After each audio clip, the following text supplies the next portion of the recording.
북한 전역이 지금 거대한 충격에 휩싸였습니다. 평양상이 1%만 허락된 특별 엘리트 대학의 학생들이 김정은 체제를 정면으로 비판하며 연쇄적으로 사라지고 있습니다. 보위부는 즉시 국가 비상령을 내렸고 국경 전역에는 멸족 수준의 검거 명령이 떨어졌습니다. 도망친 학생들의 이름은 모조리 지워졌고 가족들까지 흔적 없이 사라졌습니다.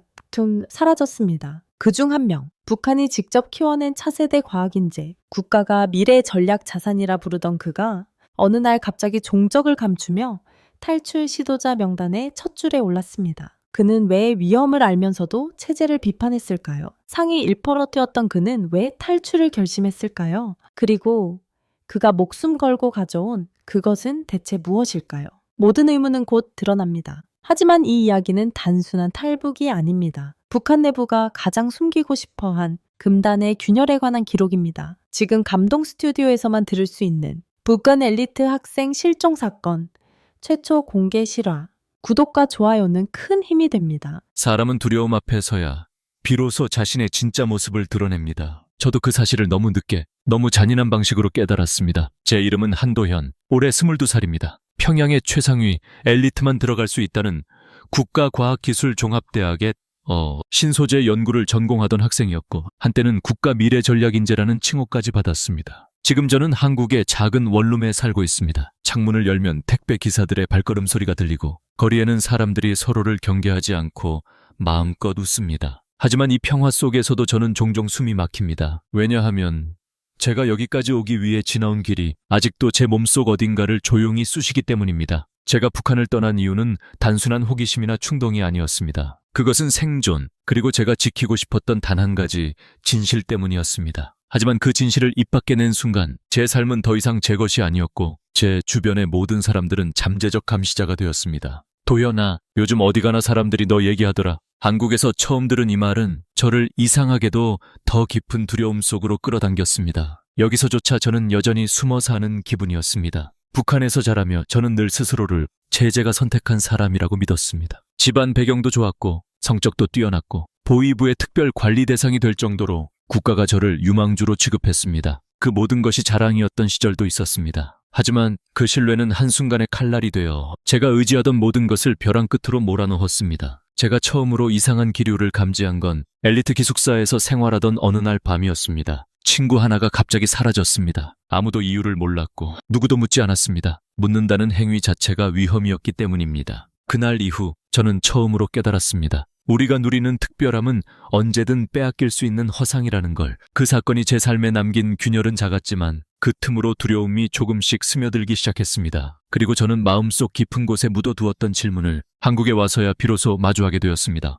그때 내가 다른 선택을 했다면 지금의 나는 존재할 수 있었을까? 저는 곧 그 질문 뒤에 숨어있던 더 큰 진실을 마주하게 됩니다. 그것은 제 인생의 방향을 영원히 바꿔놓았고 결국 저를 국경 너머의 세계로 내몰았습니다. 제가 북한에서 살던 시절을 떠올리면 마치 오래전 꿈을 되짚는 것처럼 희미하고 조용합니다. 그때의 저는 세상이 이렇게 무자비하게 무너질 거라고 단 한순간도 상상하지 못했습니다. 평양 외곽의 우리 집은 국가가 배정해준 단층 아파트였습니다. 전기가 자주 끊겼지만 우리는 그것을 큰 불편으로 여기지 않았습니다. 북한에서 당연한 것이라는 말은 대부분 불편함과 부족함을 의미했으니까요. 아버지는 군수공장에서 일했고 어머니는 지역 문화회관에서 문서 정리를 맡았습니다. 둘 다 당원이라 집안 분위기는 늘 조용했지만 안정적이었습니다. 저는 어려서부터 공부를 좋아했고 과학인재반이라는 특별 코스에 들어가면서 자연스럽게 엘리트의 길을 걷게 되었습니다. 그 시절에 저는 국가가 정해준 규칙 속에서 살아가는 것이 당연하다고 믿었습니다. 아침은 어김없이 확성기 방송으로 시작됐고 학교 가는 길에는 정찰 총국 간판이 바람에 흔들렸습니다. 친구들은 서로 앞을 보며 걸었고 빈말을 남기는 법이 없었습니다. 그 침묵은 습관이자 생존이었습니다. 대학에 들어간 후의 생활은 마치 세상이 저를 중심으로 돌아가는 듯했습니다. 국가과학기술종합대학의 기숙사는 외부보다 훨씬 깨끗했고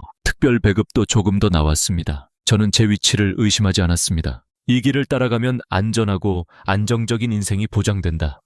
그런 믿음이 제 중심을 잡고 있었습니다. 그때의 일상은 단조로웠지만 나름의 평화가 있었습니다. 연구실에서 재료 실험을 하고 저녁에는 기숙사에서 동기들과 속삭이는 목소리로 시험 범위를 이야기하며 웃곤 했습니다. 웃을 수 있다는 것 자체가 이미 특권이었다는 걸 그때는 몰랐습니다. 하지만 그 평화 속에도 어딘가 설명하기 어려운 가벼운 불안은 늘 존재했습니다. 거리 곳곳에서 보위부가 순찰하는 모습, 기숙사 앞을 스쳐가는 검은 승합차, 갑자기 사라지는 동료 한두 명. 우리는 아무 일도 없다는 듯 굴었지만 그 장면들은 마음속 깊은 곳을 천천히 파고들었습니다. 괜찮아. 다들 그러고 살아. 아버지는 이렇게 말했지만 그 말은 위로가 아닌 침묵의 명령처럼 들렸습니다. 묻지 말라. 궁금해하지 말라. 그저 이 체제에서 주어진 만큼만 생각하고 살라. 그 시절 저는 스스로에게 끊임없이 말했습니다. 나는 선택된 사람이야. 나한테는 문제 없어. 그 말은 주문처럼 반복되었고 저를 현실에서 눈 돌리게 만들었습니다. 그러나 그 평온함은 너무도 쉽게 그리고 너무도 빠르게 금이 갔습니다. 제가 믿어온 세계가 진짜인지 아니면 모두가 연기하는 무대인지 의심이 들기 시작했습니다. 저는 당시 그 느낌을 설명할 수 없었습니다. 하지만 지금 돌아보면 그것은 폭풍의 전조였습니다. 눈에 보이지 않는 균열이 자라고 있었고 저는 그 균열 위를 아무 생각 없이 걸어가고 있었습니다. 그리고 어느 날 그 평범한 일상이 한순간에 뒤집히는 사건이 찾아옵니다. 그때부터 제가 알고 있던 세상은 조용히 그러나 분명히 무너지고 있었습니다. 어느 날 저녁이었습니다. 기숙사 복도 끝에서 들리던 발걸음 소리가 유난히 날카롭게 느껴지던 날이었습니다. 저는 평소와 다름없이 연구실에서 늦게 돌아왔고 문을 열려던 순간 방 옆 창문으로 스치는 낯선 그림자를 보았습니다. 그림자는 곧 사라졌지만 이상하게도 등골이 서늘해졌습니다. 누구지? 이 시간에 기숙사 출입은 철저히 통제되고 있었고 허가 없는 이동은 절대 불가능했습니다. 문을 열고 들어가니 룸메이트인 성철이 침대에 멍하니 앉아 있었습니다. 전등은 켜져 있었지만 방 안은 이상할 만큼 조용했습니다. 왜 그래? 어딘가 아파. 제가 묻자 성철은 고개를 천천히 들었습니다. 얼굴에 핏기가 없었습니다. 도현아, 너 혹시 들었어? 뭘? 민수, 오늘 새벽에 데려갔대. 순간 저는 말을 잃었습니다. 민수는 저와 같은 실험주에 속해 있던 친구로 전날까지만 해도 함께 보고서를 쓰고 있었습니다. 별다른 문제도 없었고 누구보다 성실한 친구였습니다. 왜? 무슨 일 때문에? 성철은 대답 대신 입술을 깨물었습니다. 그리고 낮게 속삭였습니다. 보위부 사람들이었대. 방을 뒤지고 바로 끌고 갔어. 방 안이 공기가 갑자기 무겁게 가라앉았습니다. 마치 누군가가 손으로 제 목을 천천히 조르는 듯 했습니다. 보위부, 그 이름만으로도 설명이 필요 없습니다. 그들이 움직인다는 건 이미 판결이 끝났다는 뜻이었습니다. 저는 억지로 웃으며 말했습니다. 설마 뭔가 오해겠지. 하지만 제 목소리는 스스로 들어도 떨리고 있었습니다. 그날 밤 저는 거의 잠을 이루지 못했습니다. 기숙사 복도를 오가는 발자국 소리가 평소보다 더 많았던 것 같았습니다. 누가 걷고 있는지, 왜 걷고 있는지 모든 것이 의심스러웠습니다. 침대에 누워 있는데 갑자기 문 손잡이가 살짝 흔들리는 소리가 들렸습니다. 저는 숨을 멈추었습니다. 성철도 같은 소리를 들었는지 어둠 속에서 몸을 굳혔습니다. 손잡이는 한 번 더 움직였습니다. 그러다 아무 일도 없었다는 듯 복도는 다시 조용해졌습니다. 방금 들었지? 성철이 낮게 물었습니다. 응, 누구였을까? 우리는 더 이상 말을 잇지 못했습니다. 다음날 아침 기숙사 식당에서는 아무도 민수 이야기를 꺼내지 않았습니다. 모두가 알고 있었지만 아무도 입 밖에 내지 않았습니다. 그 침묵이 더 무서웠습니다. 침묵은 공포가 가장 먼저 만드는 울타리니까요. 수업이 끝난 뒤 저는 연구실로 향했습니다. 그런데 실험실 문 앞에 평소 보던 적 없는 두 명의 낯선 남자가 서 있었습니다. 둘 다 말없이 저를 바라보고 있었습니다. 그중 한 명이 짧게 말했습니다. 학생증 확인하겠습니다. 저는 아무 생각 없이 지갑을 꺼내주었습니다. 하지만 심장은 이유 없이 거세게 뛰고 있었습니다. 그들은 학생증을 오래 들여다보더니 아무 말 없이 돌려주며 천천히 연구동 뒤편으로 걸어갔습니다. 무엇이 문제였을까요? 왜 그들은 연구실 앞에 서 있었을까요? 왜 민수는 사라졌을까요?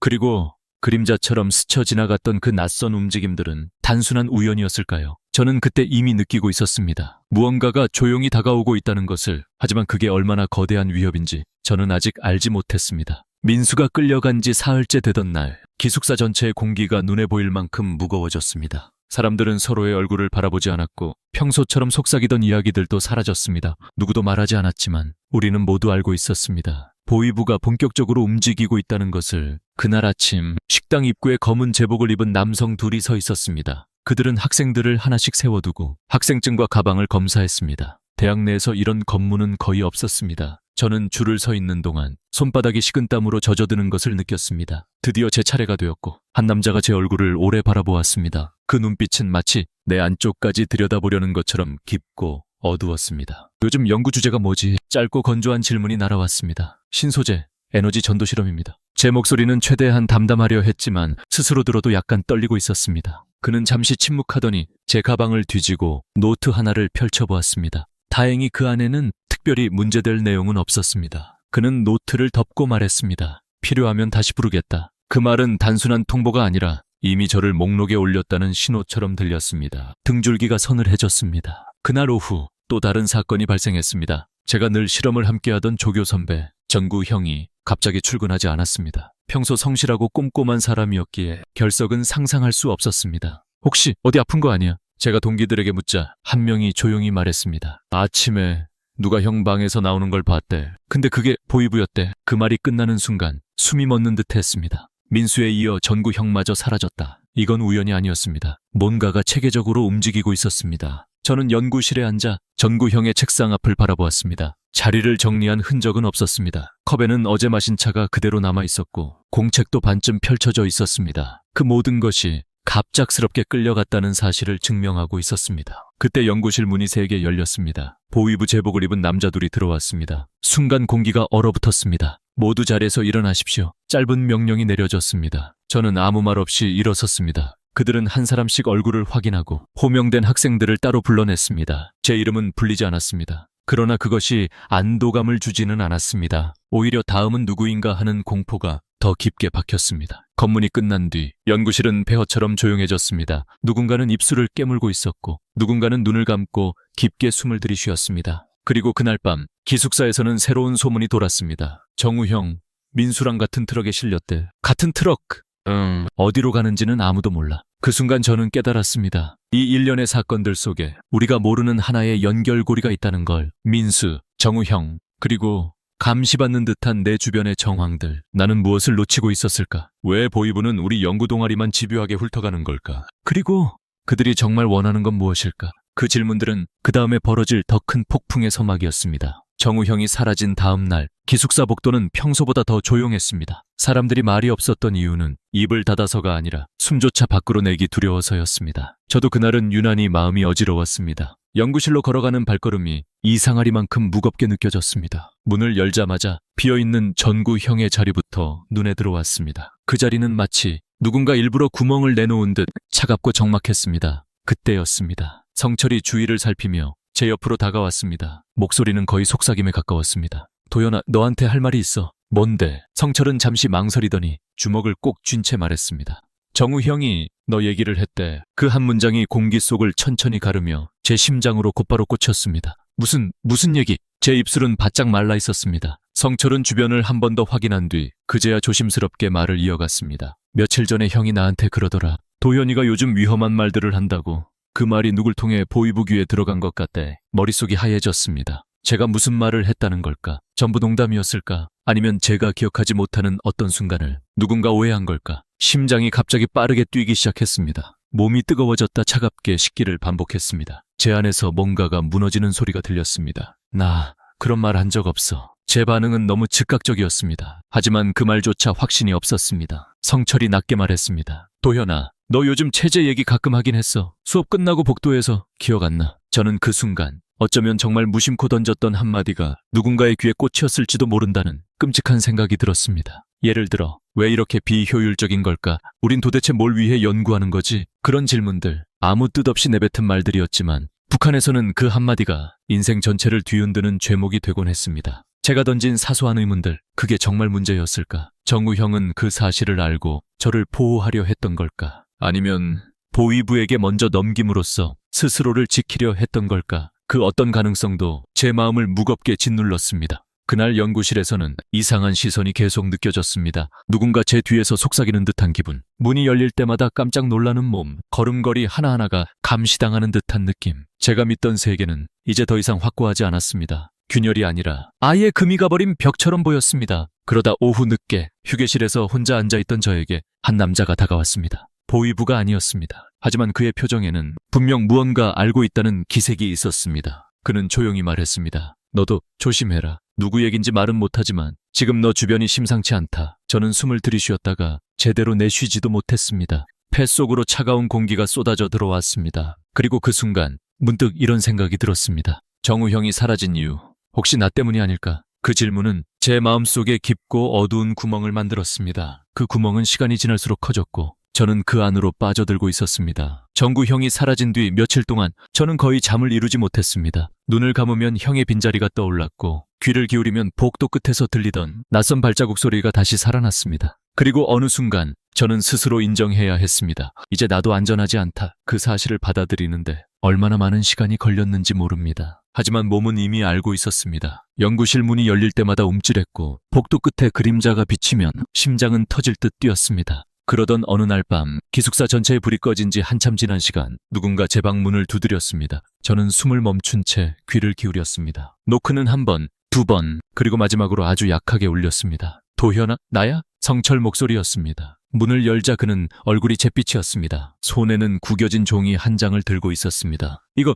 오늘 교수실에서 떨어져 있었어. 너 이름이 올라와 있더라. 종이를 펼친 순간 제 손끝이 떨리기 시작했습니다. 문서 상단에는 보위부 조사 대상자 명단 예비이라는 글자가 선명하게 찍혀 있었습니다. 그리고 그 아래 제 이름 한도현이 또렷하게 적혀 있었습니다. 머릿속이 순간 하얗게 비었습니다. 숨은 잘 쉬어지지 않았고 몸 전체가 얼어붙는 느낌이었습니다. 도현아, 이거 진짜 위험해. 성철의 목소리가 흔들렸습니다. 그 순간 저는 두 가지 선택지 앞에 서 있었습니다. 남을 것인가, 떠날 것인가. 남는다면 보위부 조사가 곧 시작될 것입니다. 그 조사가 끝났을 때 제가 기숙사로 돌아올 수 있을 가능성은 극히 낮았습니다. 떠난다면 모든 걸 버려야 했습니다. 가족, 친구, 제가 살아온 22해의 시간, 그리고 그 길에는 목숨을 잃을 수도 있는 위험이 도사리고 있었습니다. 성철이 말했습니다. 너 어떻게 할 거야? 저는 한동안 말하지 못했습니다. 입을 열면 무너져버릴 것만 같았습니다. 잠시 후 저는 낮고 떨리는 목소리로 말했습니다. 도망쳐야 할 것 같아. 성철은 고개를 숙였습니다.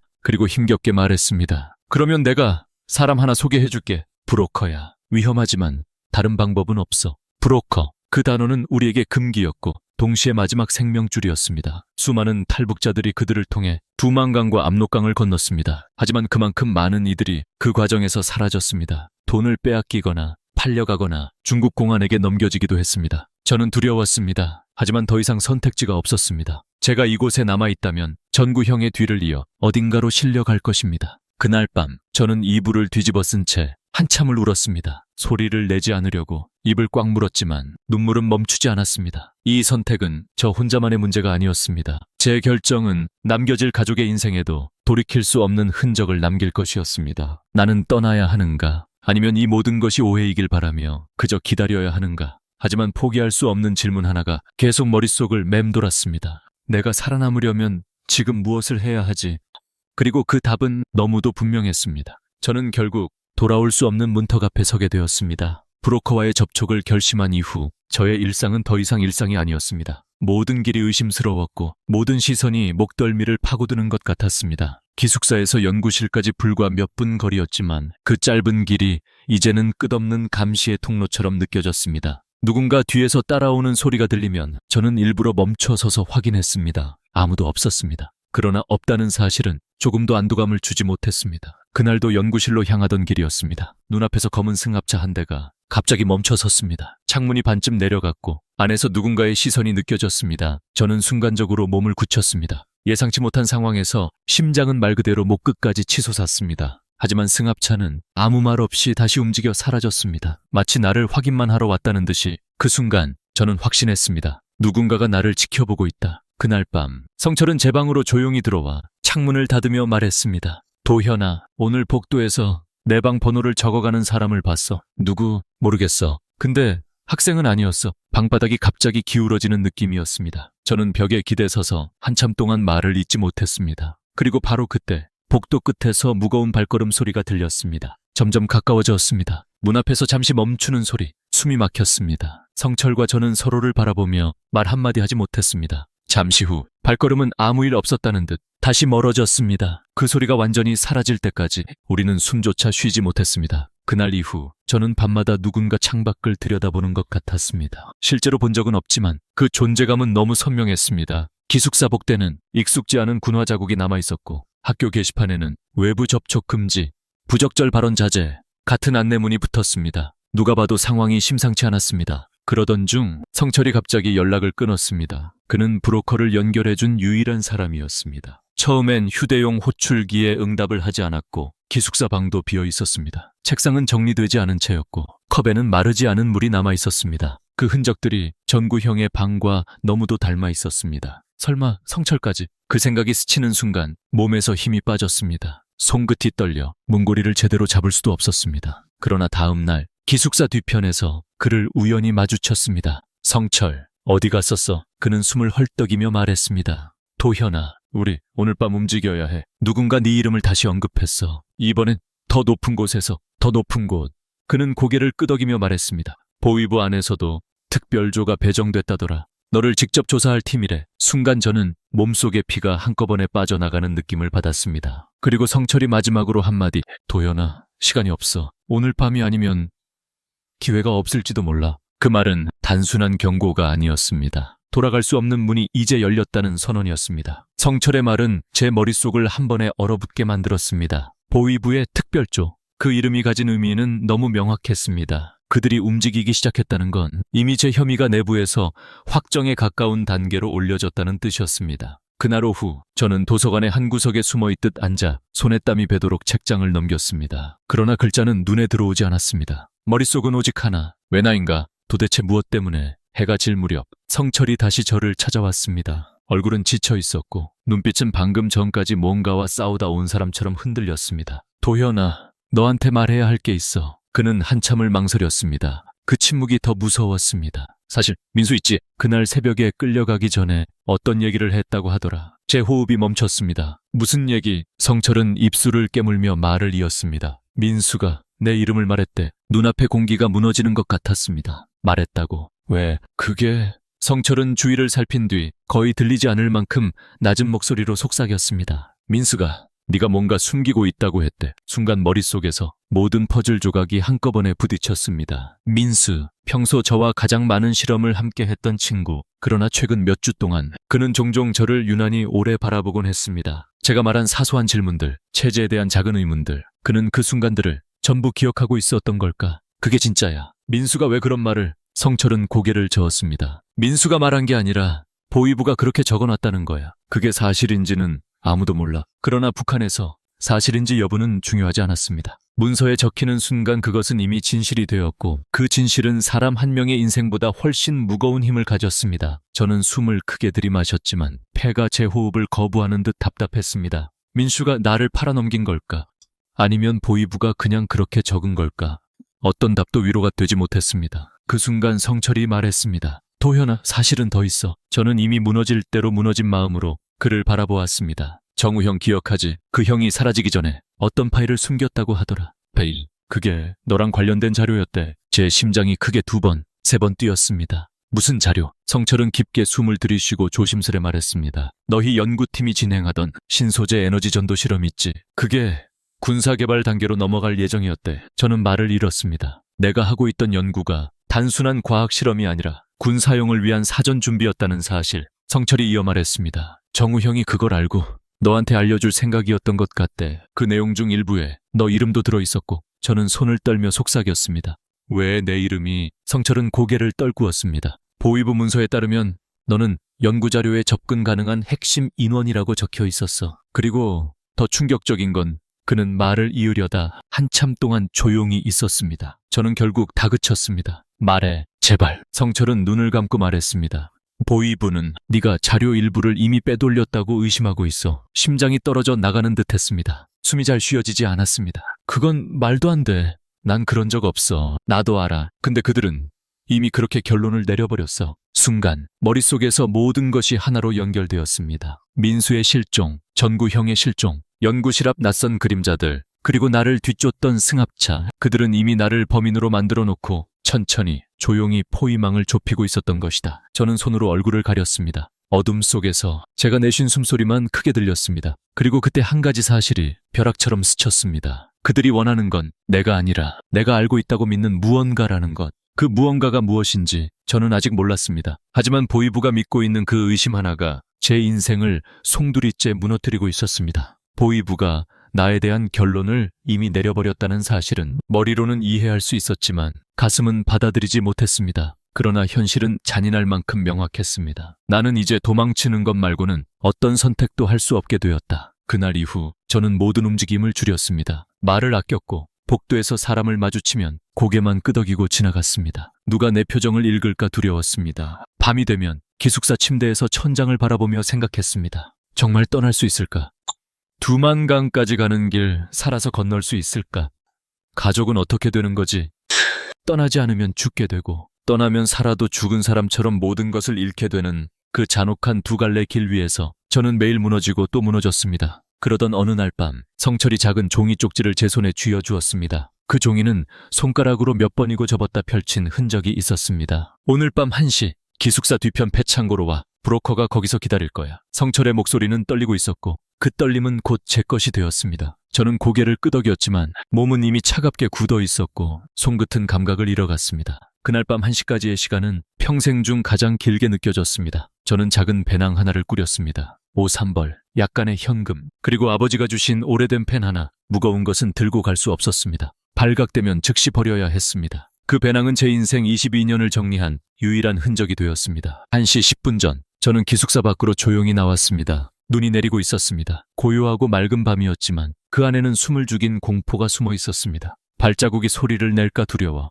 천천히, 아주 천천히 창고 쪽으로 이동했습니다. 가로등 불빛 아래 저의 그림자가 흔들렸습니다. 폐창고에 도착했을 때 문은 아주 조금 열려 있었습니다. 저는 심장이 목까지 차오르는 느낌을 삼키며 그 틈으로 들어갔습니다. 안에는 성철과 낯선 남자 한 명이 서 있었습니다. 남자는 얼굴을 마스크로 가리고 있었고 눈빛은 차갑게 식어 있었습니다. 네가 도현이냐? 그의 목소리는 낮고 건조했습니다. 저는 고개를 끄덕였습니다. 그는 제 얼굴을 잠시 살펴본 뒤 말했습니다. 너 시간 많지 않다. 지금부터 내가 하라는 대로만 해라. 그 말은 명령이었고 동시에 생존의 마지막 끈처럼 느껴졌습니다. 성철은 제 손에 작은 종이 뭉치를 쥐어주었습니다. 떨리는 목소리로 말했습니다. 이건 중국 연락처야. 국경만 넘으면 이 번호로 연락해. 저는 종이를 꼭 쥐었습니다. 그러나 그 순간 성철의 손이 아주 미세하게 떨리고 있는 것을 보았습니다.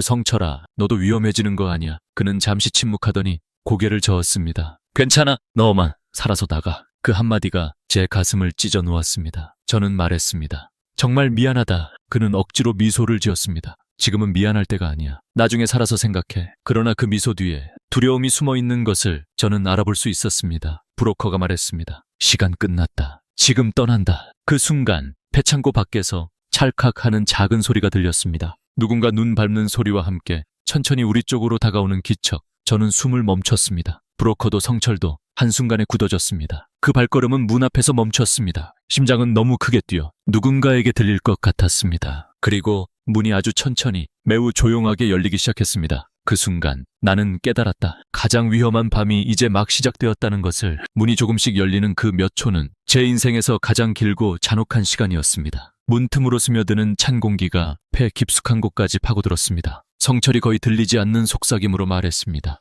숨도 쉬지 마. 문이 완전히 열렸습니다. 그러나 보이부는 아니었습니다. 기숙사 경비원이었습니다. 여기서 뭐 하는 순간 브로커가 재빠르게 다가가 경비원의 입을 틀어 막았습니다. 짧은 몸싸움, 그리고 경비원은 바닥에 쓰러졌습니다. 숨은 쉬고 있었지만 정신을 잃은 상태였습니다. 브로커가 이를 악물며 말했습니다. 지금 바로 간다. 늦었어. 우리는 폐창고 뒤편 담장을 넘어 어둠이 깔린 학교 뒷산으로 향했습니다. 나뭇가지가 얼굴을 스치고 눈은 발목까지 쌓여 있었습니다. 숨을 쉴 때마다 찌르는 듯한 냉기가 폐를 찔렀습니다. 소리내지 마라. 브로커의 목소리는 거의 명령이었습니다. 우리는 어둠 속을 미끄러지듯 내려갔습니다. 멀리서 개 짖는 소리가 들렸습니다. 보이부 순찰견이었습니다. 심장이 폭발할 것 같았습니다. 잠시 후 산 아래 쪽에서 손전등 불빛 여러 개가 교차하며 흔들리고 있었습니다. 그 빛이 우리 쪽으로 향하기 시작했습니다. 브로커가 낮게 외쳤습니다. 뛰어. 우리는 눈 덮인 산길을 미끄러지듯 달렸습니다. 발이 푹푹 빠졌고 숨은 불규칙하게 터져나왔습니다. 뒤에서는 고함 소리와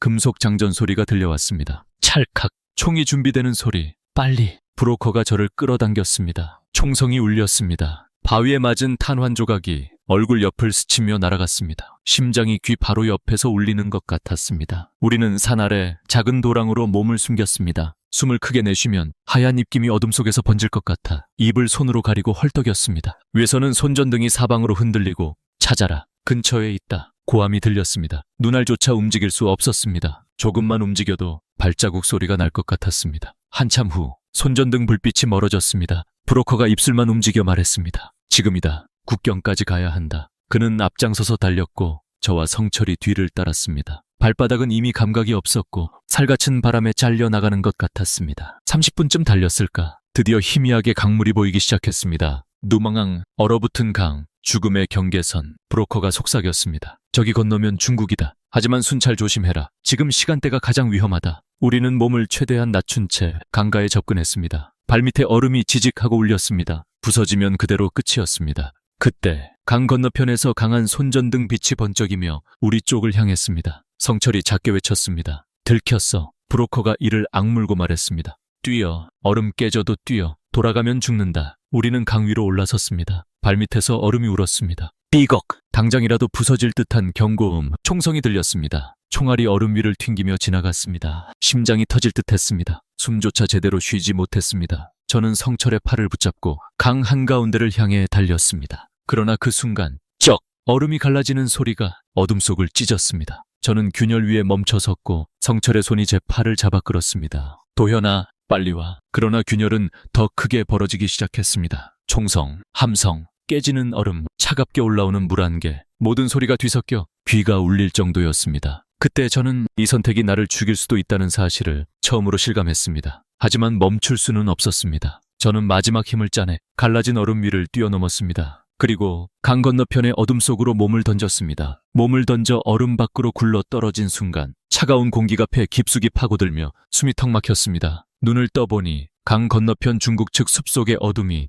저를 삼키고 있었습니다. 뒤에서는 여전히 총성과 고함이 울리고 있었지만 그 소리는 점점 멀어지고 있었습니다. 저는 손과 무릎으로 땅을 짚으며 한참을 기어갔습니다. 심장은 미친 듯이 뛰었고 손끝은 감각을 잃은 지 오래였습니다. 도현아, 여기로. 성철의 목소리가 들렸습니다. 저는 힘겹게 고개를 들었고 그가 손전등 빛을 막으려고 외투로 가린 채 나를 부르고 있는 모습을 보았습니다. 저는 그쪽으로 겨우 몸을 움직였습니다. 브로커가 낮게 속삭였습니다. 잘 들어. 여기서부터는 중국 공안이 문제다. 두망항 넘었다고 끝난 게 아니다. 정착촌까지 가려면 아직 멀었다. 그 말은 사실이었습니다. 중국 땅에 발을 디딘 순간 안도감보다 더 큰 공포가 몰려왔습니다. 잡히면 강제 북송. 그 이유는 말할 필요도 없었습니다. 우리는 숲속을 따라 불빛이 없는 길을 몇 시간이나 걸었습니다. 눈은 계속 내려 발목까지 차올랐습니다. 어느 순간 성철이 비틀거리며 쓰러졌습니다. 성철아, 제가 다가가자. 그는 눈을 감고 힘겹게 말했습니다. 괜찮아, 잠깐만. 다리에 감각이 없어. 브로커는 이를 악물었습니다. 시간 없어. 이러다 잡힌다. 일어나. 하지만 성철은 더 이상 일어날 수 없었습니다. 저는 그를 부축했지만 몸이 이미 너무 차가워져 있었습니다. 도현아, 너 먼저 가. 무슨 소리야? 같이 가야지. 그는 고개를 저었습니다. 너까지 위험해져. 난 괜찮아. 그러니까 제발 살아서 가. 그 말은 어둠 속에서 떨어지는 눈처럼 조용하지만 맹렬하게 가슴을 찔렀습니다. 브로커가 말했습니다. 도현, 결정해. 여기 머물면 다 끝난다. 저는 흔들리는 손으로 성철의 어깨를 붙잡았습니다. 미안해. 꼭 살아남을게. 약속할게. 성철은 아주 미약한 미소를 지었습니다. 그거면 됐어. 브로커가 팔을 잡아 끌었고 저는 뒤를 돌아볼 용기도 없이 다시 어두운 숲속으로 뛰어들었습니다. 얼마나 달렸는지 기억이 없습니다. 눈물인지 찬바람인지 모를 물기가 얼굴을 타고 흘렀습니다. 몇 시간을 더 이동한 끝에 우리는 작은 중국 조선족 마을 외곽에 도착했습니다. 브로커는 문을 3번 두드렸습니다. 잠시 후 문이 열리고 할머니 한 분이 우리를 안으로 들였습니다. 빨리 들어와. 밖에 오래 있으면 위험해. 따뜻한 난로 열기가 순간 온몸을 감싸며 그제야 제 몸이 얼마나 얼어 있었는지 알게 되었습니다. 저는 방 한켠에 주저앉아 숨을과 눈물을 동시에 쏟아냈습니다. 브로커는 다음 단계를 설명했습니다. 며칠 숨어 있다가 버스 타고 남쪽으로 내려갈 거다. 거기서 다시 태국까지 연결할 거고 한국 영사관까지 가면 그때부터는 너희가 안전하다. 그 설명이 끝날 때쯤 저는 거의 잠에 빠져들 듯 눈이 감겼습니다. 하지만 잠들기 직전 성철의 마지막 표정이 떠올랐습니다. 그를 두고 온 죄책감, 살아남았다는 안도감, 앞으로 무엇이 기다릴지 모르는 공포, 그 감정들이 한꺼번에 밀려와 가슴이 무너지는 듯 아팠습니다. 나는 정말 올바른 선택을 한 걸까? 나는 살아남을 자격이 있는 걸까? 그 질문들은 그날 밤 끝까지 저를 괴롭혔습니다. 그리고 다음 날 저는 생존의 끝이 아닌 또 다른 시작 앞에 서게 되었습니다. 한국에 도착한 날 제가 처음 마주한 것은 찬란한 도시의 불빛도 누군가의 환영 인사도 아니었습니다. 그저 아무도 나를 감시하지 않는 공간, 그것 하나만으로도 제 몸은 한동안 떨림을 멈추지 못했습니다. 하나원에서의 3개월은 제가 무너진 자리에서 다시 일어서는 시간과도 같았습니다. 낯선 언어, 낯선 문화, 낯선 시간표 속에서 저는 매일 조금씩 숨 쉬는 법을 배우고 있었습니다. 처음에는 잠들기 전에 창문을 확인했습니다. 누군가 밖에서 지켜보고 있지 않은지 습관처럼 살폈습니다. 전등이 꺼져 있으면 보이부가 문을 열고 들어올 것만 같아 불을 켠 채 잠든 날도 많았습니다. 하지만 시간이 흐르며 제가 두려워하던 그림자들은 조금씩 흐려졌습니다. 그리고 어느 날 버스 정류장에서 사람들이 아무 말 없이 핸드폰을 보고 있는 모습을 보며 문득 이런 생각이 들었습니다. 아무것도 두려워하지 않아도 되는 삶, 이런 게 가능했구나. 지금 저는 서울의 작은 원룸에 살고 있습니다. 창문 너머로는 야근을 마친 회사원들이 걸어가고 편의점 불빛이 골목을 비춥니다. 이 평범한 풍경이 저에게는 기적처럼 느껴집니다. 가끔은 강 건너편 어둠 속에서 사라져간 사람들의 얼굴이 떠오릅니다. 민수, 전구형, 그리고 마지막까지 제 이름을 불러주던 성철. 그들은 지금 어디에 있을까요? 살아있을까요? 아니면 저는 그 질문에 답할 수 없습니다. 그러나 한 가지는 분명합니다. 제가 이곳까지 올 수 있었던 이유는 그들이 남겨준 용기 덕분이라는 것. 한국에 온 뒤 저는 대학에 다시 입학해 전공을 계속 공부하고 있습니다. 이제는 제가 연구한 기술이 누군가를 해치는 데 쓰이지 않는다는 사실이 얼마나 큰 안도감을 주는지 모릅니다. 가끔 인터뷰 요청이 들어와도 저는 대부분 거절합니다. 이야기를 꺼내는 것 자체가 아직도 쉽게 지워지지 않는 상처를 건드리기 때문입니다. 하지만 오늘 평생 숨기기만 했던 이 이야기를 조심스럽게 꺼내본 이유는 단 하나입니다. 누군가에게는 이 기록이 살아남기 위해 손을 뻗어야 하는 순간을 결심하게 만드는 작은 불빛이 될 수도 있다는 생각. 사람은 두려움 속에서 진짜 모습을 드러낸다고 했습니다. 그 말은 지금도 변함없이 제 안에 남아 있습니다. 그리고 나는 이제 압니다. 내가 살아있다는 사실만으로도 누군가의 삶은 계속 이어질 수 있다는 것을 이제야 조금은 숨을 쉴 수 있게 된 지금, 저는 제게 스스로 이렇게 말합니다. 너는 살아남았다. 그리고 그 사실만으로도 너는 충분히 빛나고 있다.